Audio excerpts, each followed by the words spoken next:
હવે આગળ વધીશું. સમાચાર રાજકોટથી મળી રહ્યા છે. રાજકોટ ભાજપમાં આંતરિક વિવાદ હોવાનું સામે આવ્યું છે. આ અંગે શહેર મેયર નયનાબેન પેઢડિયાએ જ સ્પષ્ટ સંકેત આપ્યા છે. પ્રયાગરાજના મહાકુંભમાં સરકારી કારના ઉપયોગને લઈને ઉભા થયેલા વિવાદમાં નયનાબેનની પ્રતિક્રિયા સામે આવી છે.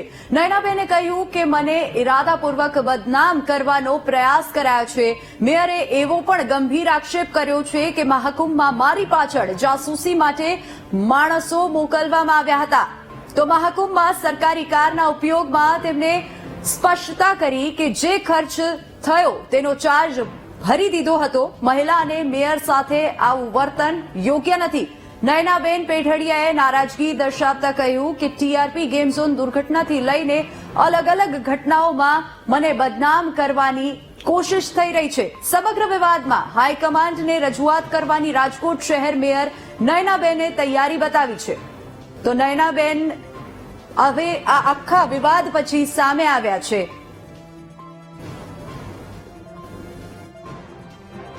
જે ભાવ ₹2 છે એ ₹2 ઠરાવ ક્યાંય પણ એનો ઉલ્લેખ થયેલો નથી. પેટ્રોલ, ડીઝલ અને સીએનજી ના ભાવ અલગ અલગ ગાડીના અલગ અલગ રીતે ભરવાના થતા હોય છે, તે મેં ભરેલા છે. બીજું, મેં ક્યાંય મોટા નેતાઓની ભલામણ લઈ અને મેં રાત્રિ રોકાણ કે શાહી સ્નાન માટે ક્યાંય પણ મેં ભલામણ કરી નથી. સામાન્ય નાગરિક જેમ સ્નાન કરે એવી જ રીતે મેં મારા પતિની સાથે સ્નાન કરેલું. ₹2ની વાત એક પણ ઠરાવની અંદર થયેલી નથી. ઠરાવની અંદર ₹10, ₹11 અને અલગ અલગ ઈંધણના જે ભાવ છે એ ભાવ પ્રમાણે ગાડીના ભાવ જે પ્રમાણે થતા હોય ઈંધણના એ પ્રમાણે મેં કિલોમીટર લેખે ભાવ પણ ભરી દીધા છે. તો પ્રથમ નાગરિક તરીકે મારી ગાડીનો ઉપયોગ હું ગુજરાતની બહાર હુકમ લઈ અને કરી શકું છું અને એમાં મેં કઈ ખોટું કર્યું નથી. બદનામી કરવા ઈચ્છતા હોય એમાં હું કઈ પડતી નથી, પણ શુદ્ધ ભાવનાથી સ્નાન કરવા ગઈ હતી એ હું અંતરાત્માથી કહું છું કે જે પણ બદનામીની પાછળ મારે લેડીઝની પાછળ એમાંય પાછા મેયર તરીકે મહિલા હોય તો એની ગરિમા ખરેખર જાળવવી જોઈએ. એ ગરિમાના ચિથરા ન ઉડાડવા જોઈએ.